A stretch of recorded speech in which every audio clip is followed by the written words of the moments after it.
Welcome to Journey On. I'm DJ Burr, the host and executive producer. I'm a licensed psychotherapist, behavioral addiction specialist, and best-selling author of I Just Wanted Love, Recovery of a Codependent Sex and Love Addict, available on Amazon, Audible, and iTunes. This podcast is for male survivors of sexual abuse and assault who want to experience a life worth living beyond a tragic past. I'm a survivor just like you, and I know the complexity of healing from trauma. I also know the joy that comes from the healing process. Hear our stories and share your own. You are not alone. You too can breathe deep and journey on. I encourage you to visit the Journey On website, www.journeynonpod.com. There you will find a link to sign up for my Recovery Journey newsletter, learn about my weekend recovery events for male survivors, and my online recovery coaching services for male survivors. If you have questions, concerns, or comments, or would like to be on the show, email me at journeynonpodcast@gmail.com. Journey On is on social media. Tweet us at JourneyOnPod. Find us on Instagram and Facebook at Journey On Podcast. This week we have a bonus episode. I know it's our first week and I'm just so excited to be able to bring to you another episode. Journey On is a gift, and I want to give you this gift each and every episode. So stay tuned for what's next on Journey On. Coming up today, we are talking with John. John is a child abuse survivor and a person in long-term recovery. John is going to give us his experience, strength, and hope around recovering from early childhood abuse and the impacts that it's had on his life. Hear his story and share your own. We are not alone. John, thank you for coming to the show today. And Journey On is about male survivors of sexual abuse and assault. And so I'm grateful that you had the time to meet with me today to talk about your experience, strength, and hope. So where does your story start, John? Well, it starts with, I came from the classic suburban family. My father, for most of my youth, was an officer and a gentleman in the Air Force. And my mom was a Southern Belle, and they were homecoming king and queen. And from the exterior, we looked like the classic American family. But inside and at home, there was some stresses and strains. And my father grew up as a very, very, very poor, and the only way he got to school was on a ROTC scholarship. And my mom was a farmer's daughter, not very educated at all in the ways of sex or even being a woman and a mother. And there was a lot of dysfunction in her family. I think she always claimed she was her daddy's special girl, but she could never explain why. And I think that her dad was more emotionally attached to her than her mom. So that, the mom and the daughter were competing with each other for attention. And my grandparents never showed each other any emotion other than arguing. They were big Italian, first generation in America, and they spoke pretty heavy accents, and they were farmers in the South. And my dad's family, his father was an alcoholic and died when he was 11 from drinking bad booze from a still that had previously made him go blind, but he couldn't stop. So Sounds like an alcoholic. Yeah, very much so. My dad was an alcoholic. His dad was an alcoholic. His brother was an alcoholic. My brother was an alcoholic. And I don't drink anymore. Okay. But after I did a bunch of work. I was a seeker. I did a bunch of stuff. A lot of drinking and drugs growing up. A lot of outlandish behaviors. I traveled the world a lot. Before I was even 20, after high school, I was living in Europe for a couple of years and making my own way. And and then at different times, I'd go to college for a while, and then I'd break away and go to live in Mexico, come back, go to Maine. I was really unrooted after living a life of moving around as a kid. But I finally decided to settle down in Arizona, where my family was living, and I was working in the family business, and yet my life things kept falling apart, and I couldn't figure out what. And I spent a lot of time in therapy doing medication. I had done all kinds of stuff trying to figure out what was wrong, what wasn't right. And I uncovered that I had been abused as a kid through extensive therapy, kind of gestalt therapy, shuttling, whatever you want to call it. Yeah. And I never wanted to face who it was for a number of years. It was always, I was abused. The one memory of abuse that I uncovered at home was that a memory of being abused in the shower. And I was standing in the bathroom, cold and wet.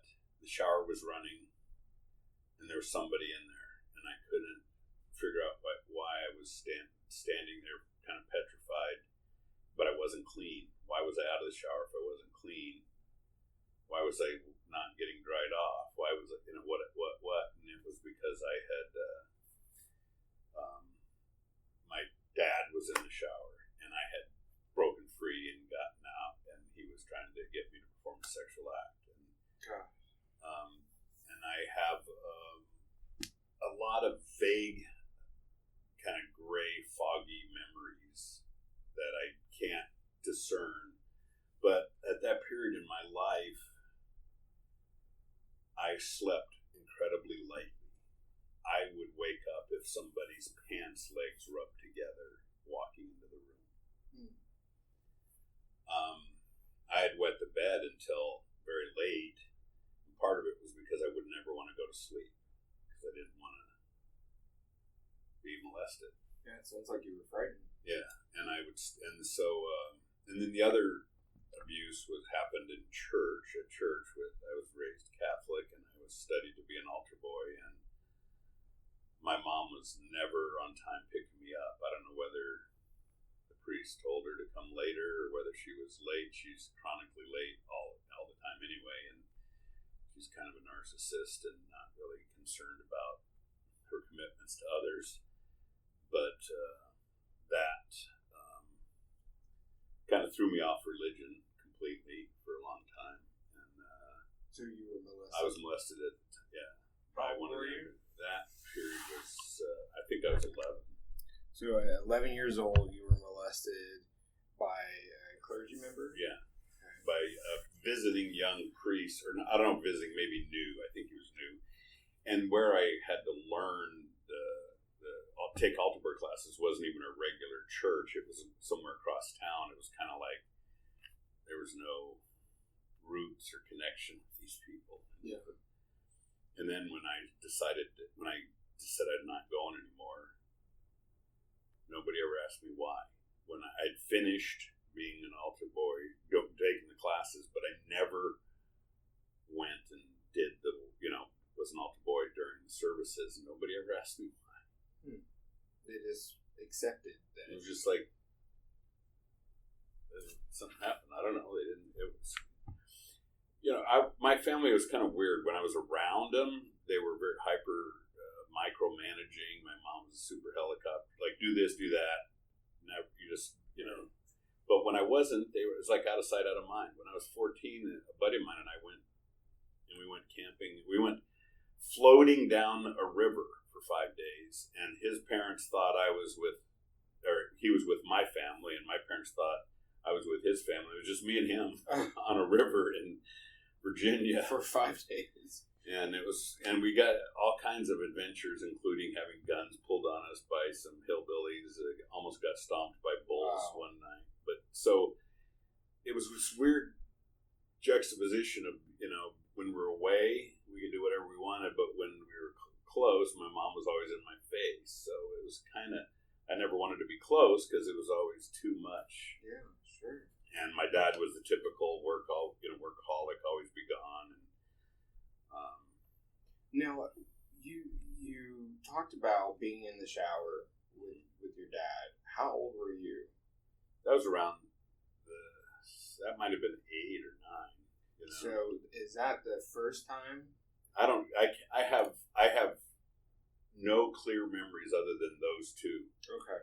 And it's kind of like I spend my time. I know there were more because my dad was a horribly repressed drinker, kind of a Faulknerian sort of Southern repressed guy, and he had no emotions, no emotions, no emotions, then volcanic explosions. Wow.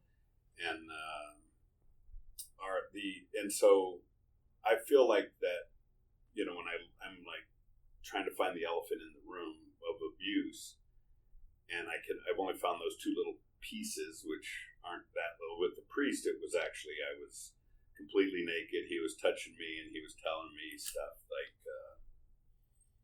if it feels good, wouldn't God want you to do it? Which is kind of, co-opting my belief in God. And right. Co-opting his authority, or not co-opting, but misusing his authority or his role. And it really poisoned me. And so when you say poison, does that mean that it damaged your relationship with God? With God, between the two of them, with any authority figures, I just went my own way from that point on.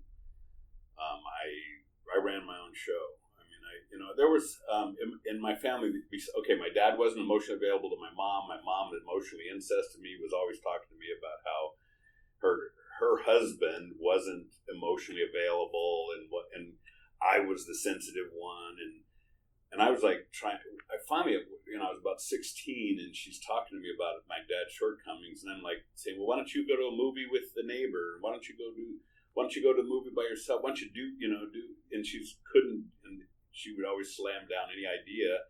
I said, well, just divorce him, and she's like, well, I can't do that. And I'm like, well, look, I'm only 16, leave me alone. And she's like following me through the house, trying to tell me how, the lack of my dad. And sounds like she wanted you to fix it somehow. Yeah. And then years later, my dad was retired from the military, business owner, owned a couple of businesses, had, 30, 40 guys working for him, and every now and then he'd get really drunk. And one time, I had to go get him out of jail. Mom calls me and says, can you go get your dad out of jail? And I go, sure, what happened? He goes, I don't know. So I go drive across town, get my dad. And I go, what happened? And he said, well, this guy wouldn't stop talking to me. And I go, so? Well, I hit him. And then he was a friend of the bartenders, and they called the police. And I mean, a typical sort of non-answer, non-explanation. It doesn't get below the surface. But anyway, a couple days later, my mom's talking to me on the phone and saying, well, what kind of a bar was it? And I go, what do you mean? And she was like, well, what kind of a bar was it? And she wouldn't clarify, but I'm guessing she meant titty bar or gay bar or something that was, not spoken of in her family. And it was, I said, it's just a dive bar. Yeah, but what kind of a bar? Who are the people that go there? And I go, who do you think, Mom? Because I want her to express her fears or say exactly what it is, because here she wants me to throw my dad under the bus for her fears. You know what I mean? And I'm put in this weird position. So I just basically said, you tell me what you're thinking. Tell me what's the statement underneath the question. She would never do it. So my mom and dad were locked into this impasse of her not getting what she wanted, him being repressed something. Yeah. And I was sort of the mediator. And it's like, no, so. Wow, it sounds like your parents placed you right in the middle of their chaos. Right. And involved you in many different ways. Right. I was sort of robbed of my childhood and became sort of something. I was also the sort of the thoughtful one, the thinker, the whatever. I was really good at school, and my mom's sister was single mom because her husband used to beat her, and he was the chief of police in the small town where my mom came from, so nobody ever stopped him. So she studied to be a teacher, but I used to take her tests for her. I'd write her book reports and analyzing children's books when I was like 11 or 12 years old. And when I was in 6th grade, my teacher used to have me sit in class and take her math tests to be certified in new math while she read to the kids outside under a tree. And I would sometimes look up out the window and see the big old tree and all the kids sitting under it in the shade, and it looked really nice, and I was sitting in here taking a test that was for an adult.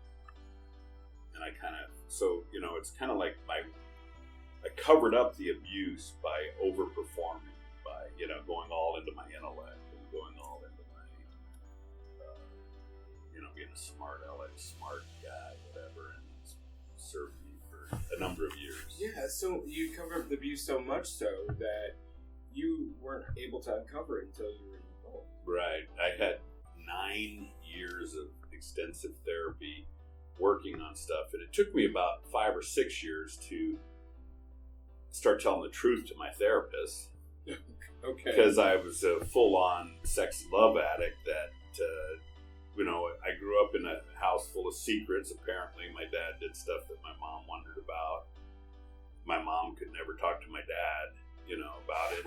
And so I learned to not talk to people about my problems. So I'd go in and talk to this guy and think I was covering stuff, but I wasn't, until I started telling him the truth. And I ended up getting a divorce from my first wife because full on, I was unfaithful and I was emotionally unavailable, and I was gonna, before I'd started a new relationship, but before we got married, I finally said, I got to tell this guy everything so I can try to figure this out, and that's when we started uncovering.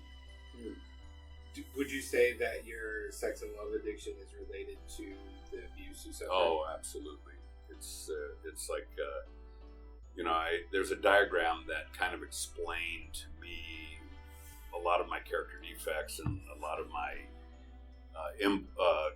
inability to control impulses around wanting to drink or drug or eat or sex, self-medicate in many different ways. And it's that tree of addiction thing where there's all the branches are different forms of addiction, whether it's sex, alcohol, gambling, and the trunk is codependency. Yeah. And then the root of that is abuse, childhood abuse, neglect, trauma, which I think I've had all of them.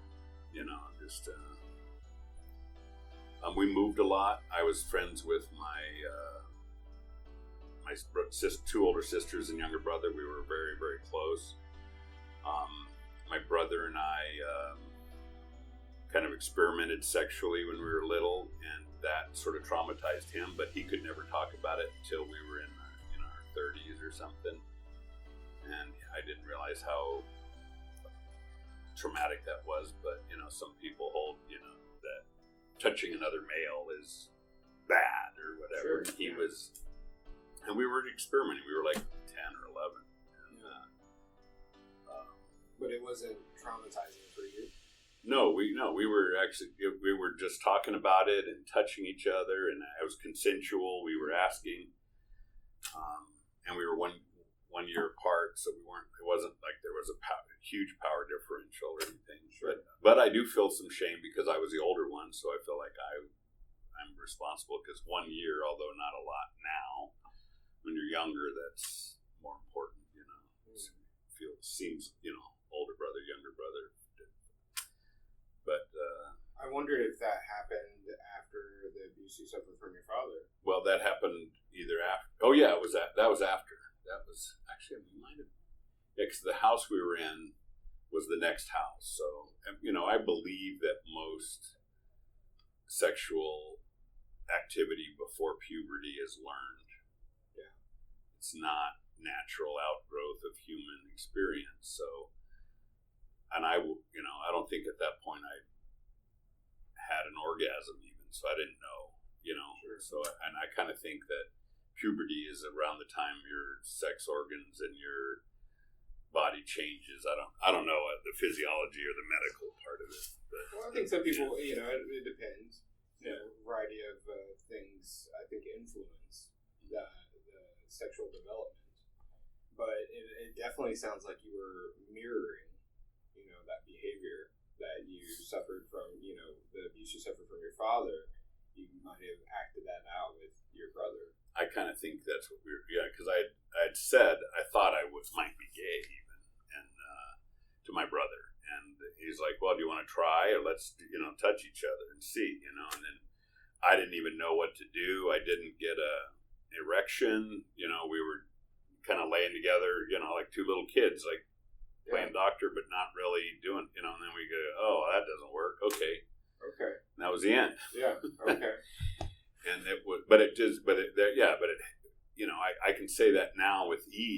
somewhat eased, but for many years I had a lot of shame about it. And until he and I talked about it, he never expressed it to another person. And he held a lot of shame about it, you know. And how's your relationship with him now? Well, he died. Oh, he died. He died a few years ago of his liver shut down from, he couldn't stop drinking and drugging, and he was, So he was medicating too. Yeah. It's sad when abuse happens, especially when things happen that are out of our control, and we have to find ways to medicate that pain, right? And so I'm curious, what are all the ways that you learn to medicate? One of the ways was, it doesn't sound simple, but I used to travel every couple of years. My family stopped moving, and my dad retired from the military and started businesses, and I kept ricocheting around the world every couple of years. And and it was also whenever relationships got tough, sometimes, boing, I was out of there. I went to Maine on a vacation, and I ended up staying and having my family mail my tools to me, and I lived up there for a couple of years. I went down to Mexico on an exchange program with my college for one semester. The day the semester was over, I went out and got an apartment and decided to stay and, lived there another year and a half. And I just kept, and then after the magic of those were geographic fixes that don't ever work. I'd go someplace and then the magic wears off and I'd come back, or I'd go somewhere else. So I was just ricocheting around the world, avoiding myself. That was one way. Another way was I drank a lot.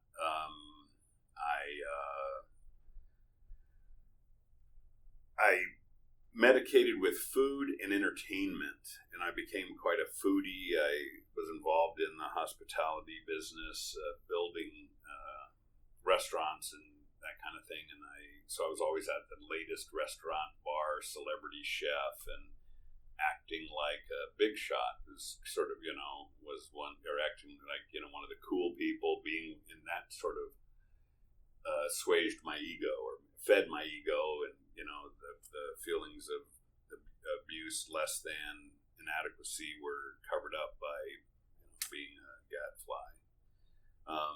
The other way was with sex. I did not believe I could get my needs met in any relationship. I was never honest or truthful in any relationship, and I was unfaithful. And that goes with friends, girlfriends, guy friends, whoever.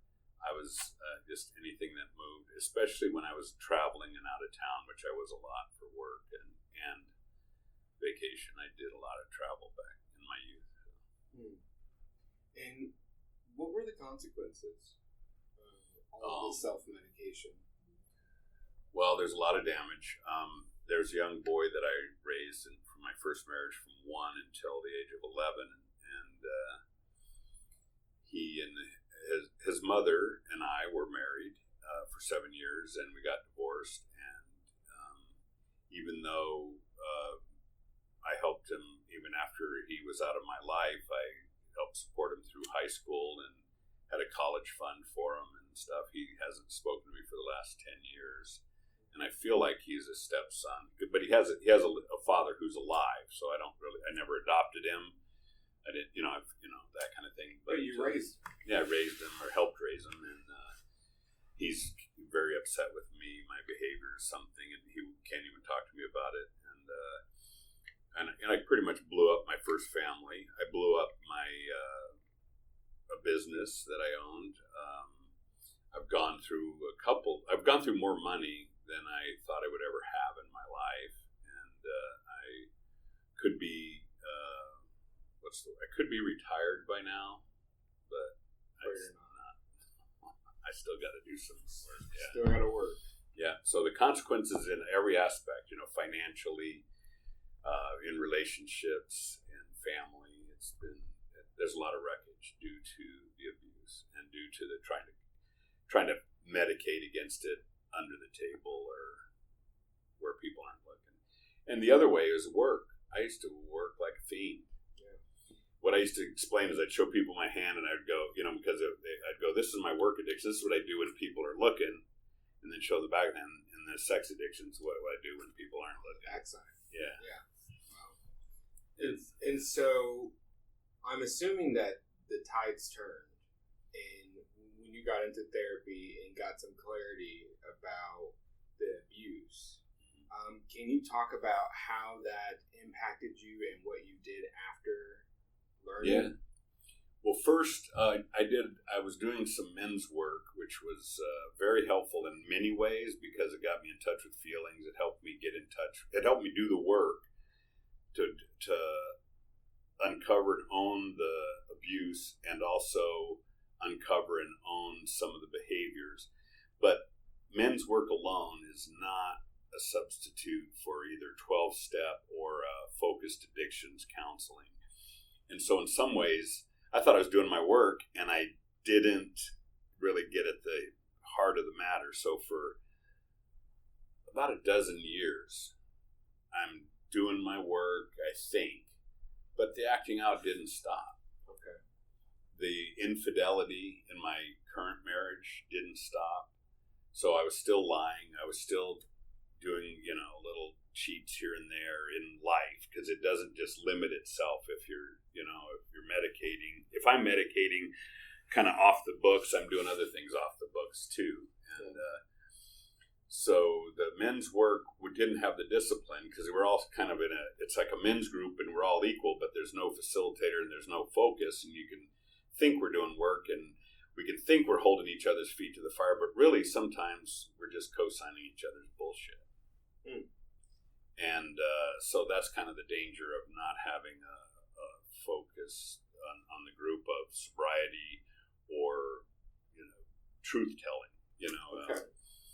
And then so I finally got involved in therapy. I mean, in an addictions counseling process focused on my sex addiction, my love addiction, and that. I finally owned that my dad was an alcoholic, my brother was an alcoholic, his brother was an alcoholic, his dad was an alcoholic. And my sister is, my oldest sister. I probably have some problem with that. It's the old adage, kind of like, if you think you have a problem with green beans and you're not sure you have a problem with green beans, well, most people just eat green beans and don't think about it, right? Well, if you think there might be a problem, there probably is. There probably is. Because it's benign for other people. And if it's not benign for me, then okay, what am I attaching to the green beans, or why am I hoarding them, or why am I gorging, or whatever? So, I've stopped drinking. I went to an accountability circle, which is one of the best things that helped my sobriety and my recovery. And that's in addition to going to a lot of meetings and having a sponsor, is sitting around with a bunch of men and calling each other specifically on our sobriety and our program, or lack of sobriety program. Because sometimes you would own, hey, I masturbated, or hey, I did this, depending on what your bottom lines are. Okay. And the accountability circle, which was facilitated for a number of years, 4 years, was really the key to it. And now I don't belong to one of those circles, but I co-facilitate one. I show up for guys. I do a lot of service with a bunch of other people, so I'm constantly confronted with other addicts or alcoholics, and I have to moderate and modulate myself and my ego in that case. When you're doing service, sometimes somebody's in a worse place and sometimes somebody has something to give you. And so it's constantly right-sizing me. And that's my sobriety is based on me being able to be equal to you and other people, not try to power down, get up above it, power down, or feel like a piece of shit or less than. Okay. And I was used to my life previous, when the 11 or 12 years when I was with my men's group, I was vacillating between those two, and I wasn't spending time in the equal ground, Yeah. It's important. Yeah. And not see yourself as either one up or one down. Right. Yeah, and that was really hard for me because I'd always worked for myself, so I was always bossing other people around. And I came to believe that I had better ideas than people because of my upbringing. I was taking my aunt's tests and my teacher's tests for them. Right. And so, but what really happened, my work situation was, I was always the boss, and people would say, "Oh, that's a great idea," but it was mainly because I signed their paychecks. But I started to believe the bull that they were feeding me, because they're just being nice or polite to their boss, and saying, yeah, whatever. When your boss tells you to do something, you go, yes, boss, and you go do it, right? Well, that's what they were doing, but I was thinking it was because I was brilliant. Well, no, I wasn't. I'm not any smarter than the next guy. In fact, in a lot of ways, I'm not. People learned lessons at an earlier age that I didn't, so I'm having to relearn my childhood and reparent that little guy. Well, it sounds like you are active in that reparenting for yourself, and I think that's a huge thing to focus on in any type of recovery, whether it's recovery from sexual abuse and assault, or recovery from alcoholism, or any other addictions. Like, we have to go back and reparent ourselves, right? Because sometimes, most of the times, we miss valuable information either because our parents didn't know it or they didn't know how to communicate it. Right. And so I'm hearing that you spent a great bit of time doing it. I spent hundreds, if that, probably thousands of hours learning what most people learn in kindergarten. How to be nice to other people and considerate and not be self-absorbed. I was self-absorbed in my first marriage. I was self-absorbed even as a father then, and I was self-absorbed and I was going to be losing my other two children's love because it was only my reality that I was letting them have when we were having a conversation when I was little, before I got in full recovery and got through the denial and started to take my ego down several notches. And I have a good relation with my younger two boys. That's good to hear. Yeah, and they're 27 and 23. And they call for advice every now and then, where before they were like, I don't want to talk about it, Dad. Because they knew I wouldn't listen, and there was no give and take. And I remember the first time my oldest son by blood asked me, about girls, and I said, well, I haven't been too good in that department. And that was like a watershed moment for me and him, that he actually tentatively asked for some help, and I was able to say, well, I'm not really sure. Instead of saying do this, do that, I didn't give him prescriptive things. Right. And we just had a conversation. Sounds like some authenticity. Yeah. And so the more, the reparenting thing, when I was just doing the men's work without the focus on addictions counseling and the real meat of the matter, I knew I discovered the inner child, and he was abused, and I'd known that from therapy, but I just kind of let him go, run amok. I didn't face him. I didn't face all of his feelings of abuse or whatever, and I basically just put blinders on and said, go do, and then my acting out my addictions got worse. So I was doing all this work, and I had all this language, but I was lying, because I wasn't facing that little guy, because I hated him. Yeah. He was gangly and he was still weak, being ignored. And he was being ignored. Exactly. I did to him. I relived the abuse or the neglect that I had growing up to myself. And I used to get colds and flu like 5, 6, 7 times a year because I was just pushing myself in work. And then after I worked so hard, I'd have 48 hours by Wednesday, and then I'd go act out and I wouldn't get no sleep. And then, of course, I'd come down with a cold and be back in the office or whatever, and so I was, not only neglecting the metaphysical self, the real self. Our bodies can only take so much. Yeah. So can you talk about how much time and what specifically you've done to learn to love yourself again? Or maybe even for the first time during this reparenting? Well, when I first the first couple of years of when I first discovered this inner child, and I actually kind of embraced him and talked to him a little, was 1997. But I don't think I really started to reparent him until about 7 years ago.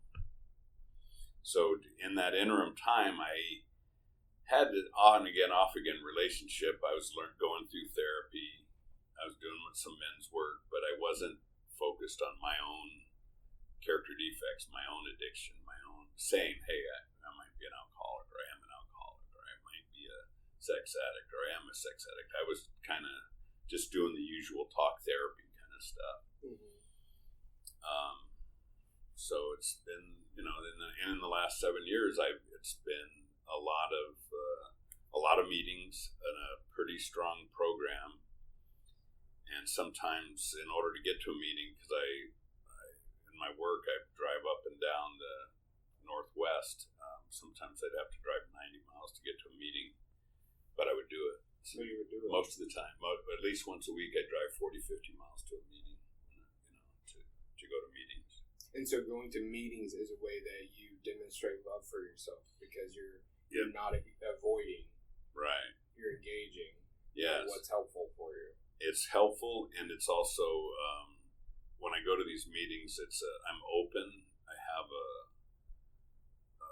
access to all of my feelings, and I'm dealing with some family health issues that I have a lot of sadness about, and sadness was the one feeling that I would not let myself have through most of my growing up phase. That, it's like if I stuck my lip out as a kid, my family would make fun of it, calling it a front porch, or say, what are you sad about? I'll give you something to be sad about. So sadness, don't show it, Don't show it. And then fear, nope, we all, don't show your fear. Dogs can smell it, So I grew up thinking I had no fear, which was a lie. Fear was running the boat for me, that whole show, behind the scenes, unknown to me. And sadness was a thing to be avoided at all costs. And so the only feeling I had left was either joy, which was joy from acting out or imbibing, or this sort of false jocularity, entertain myself, use my friends for entertainment, use people for entertainment, or anger. And those are the only two, so I had this false jocularity or anger or nothing. And so safety was nothing, actually, but that was boring when I was in my addictions. So I want to get out. So how do you get out? Well, I could get out, use anger to get adrenaline and get things done. I was constantly late to things. I would use adrenaline that way to get to meetings and do stuff. I overbooked myself to not act out. I was using the work to modulate the sex addiction, kind of thing. So it's kind of like, using beer to not drink whiskey. Yeah. Not going to help you. No, didn't help at all. So I was really busy running around like a chicken with my head cut off, making money and being a father and not doing any of it very well. Then there was a lot of drama, Of course, there's drama. And if there wasn't drama, they'd have to make some. So the way I started to go to meetings and doing 90 and 90 days. And I was sitting in a meeting, and about the third or fourth day of doing 90 and 90, and that to me was when I was recommended to do that by my sponsor. I finally had said, I'm going to do what he says, because nothing else was working, and I was getting suicidal, even though I couldn't figure out why, because nothing had changed. But I would just be driving home at night, late at night from working too much, and the freeway's dark, and there'd be a curve coming up, and I would think I'd be better if I just drove straight. This thought, it was like the sirens of old, luring the sailors to the rocks. I don't know what, just kind of, this lulling voice, like just to end the endless cycling of thoughts or something. Sounds like depression. Yeah. It was probably depression masked by drinking and working and other stuff. And so I finally, I finally gave myself over to this simple quotes program of 12-step. I said, okay, I'll do what I'm told, and that was really hard for me to do what I was told because I was used to running my own show since I was, a kid. A little kid, yeah. And, my first job, I worked for myself. I was a paper boy, and then after that, I always was working for myself. And, so I went to 90 and about a few days into it, there was a guy in a meeting. He just crawled out from under a bridge. He was a homeless guy. He went to this early morning meeting just to get a hot cup of coffee so he could get his fingers working again. And he's holding this coffee like it's the Holy Grail, just sacred coffee. But when he talked, he sounded alternately mad, crazy, and brilliant, like some people are. And he sounded exactly like my brother, my crazy brother who died from drinking and drugging. And I realized in that moment that I'm not different than him. I'd always claimed I was different than my brother because my brother had a house and for a long period of his life was homeless. And I had 3 homes at that time. And so on the outside I looked different, but I realized on the inside, he and I are brothers. That crazy guy that just crawled out from under the bridge and me are brothers. We're just the same. And in that moment, I got off my high horse, climbed down from my grandiosity, and accepted that I was as messed up of a human as that guy right there. We're at the same meeting, and that's when I attribute my recovery to starting, and that was actually 9.5 years ago. But I have 7 years of sobriety because I did have a slip a couple of years later. And well, congratulations on your 7 years. Thanks. Yeah. So I'm curious if there has been forgiveness for your father, for the priest, for yourself. The priest, no. I still have a very hard time with any organized religion. I'm not very. But that also was a very big problem for me to give myself over to a higher power. I couldn't figure out what to do. I can imagine why.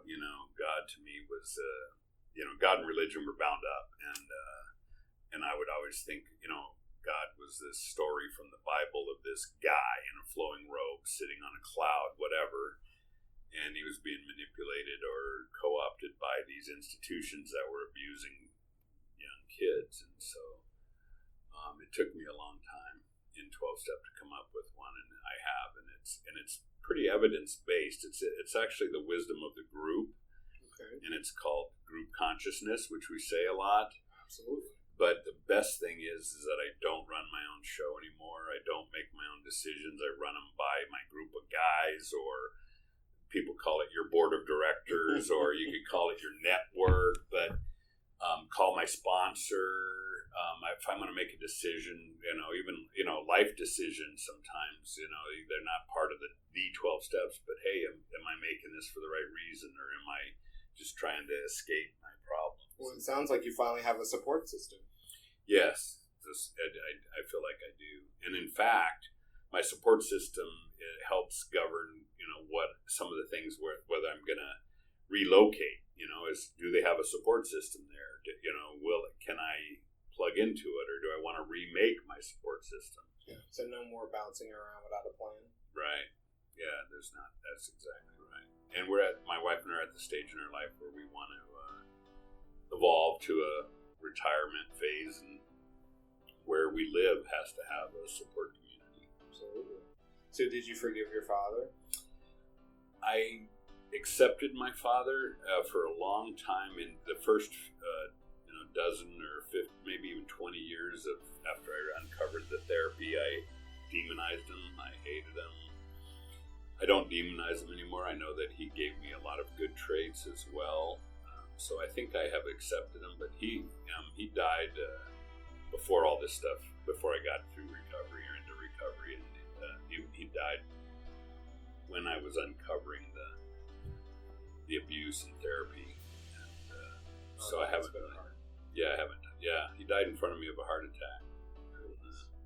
That was traumatizing. So, every time my heart blipped for like a period of 5 years, I was like thinking, oh my God, I'm having a heart attack. Yeah. Wow.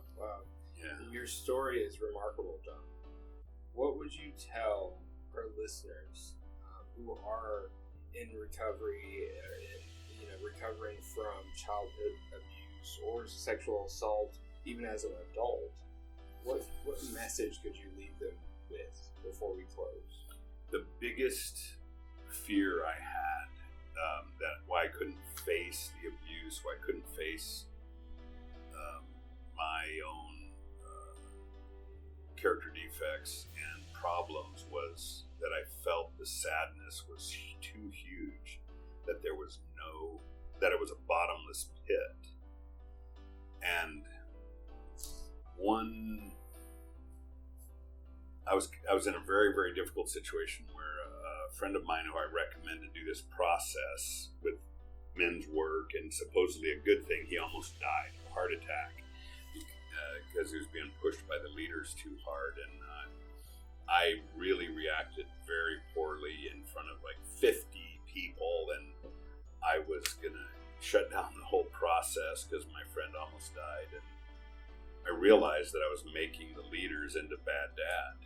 And I finally owned to somebody other than my therapist that I had been abused in private to the leaders of that process.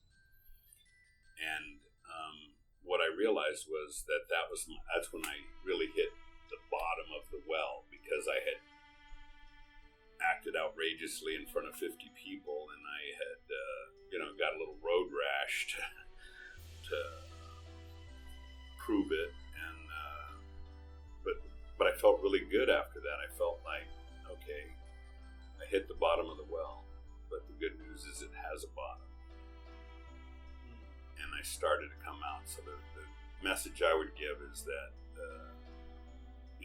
go, no matter how scary it is, go towards the fear to get through it and do it with guides. Do it with people that are recovered, one. Do it with professionals, two. Do the inner work, do the family of origin work, do the addictions work.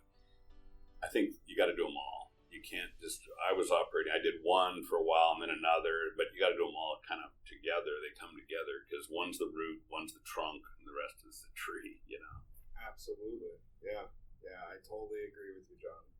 Well, I want to thank you for sharing your story with us today. It's a very powerful story, and I encourage you to continue doing your work, because I'm sure more will be revealed. Yeah, thank you very much. Thanks for inviting me, DJ. Yeah, you're welcome. Journey On is looking to hear from you.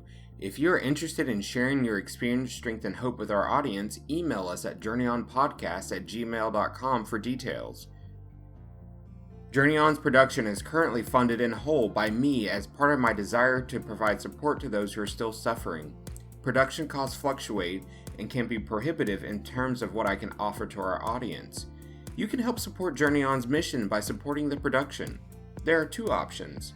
You can donate the amount of your choice directly from your cell phone by texting the word JOURNEY to 855-735-2437. That's JOURNEY to 855-735-2437. Or you can become a patron of the show by setting up a monthly contribution by going to patreon.com/journeyon. That's patreon.com/JOURNEYON. Once there, you can select the contribution level of your choice. Thank you for considering. Don't forget to visit journeynonpod.com and sign up for my Recovery Journey newsletter. Once you have subscribed, you will get more information about my weekend male survivor retreats and my online coaching services for male survivors. Journey On is produced by DJ Burr and the Recovery Legacy Network, bringing you recovery on all fronts. Learn more at recoverylegacynetwork.com. Today's music features tracks by CDK and Airtone. You can learn more about the tracks on our website, journeynonpod.com. Until next time, breathe deep and journey on.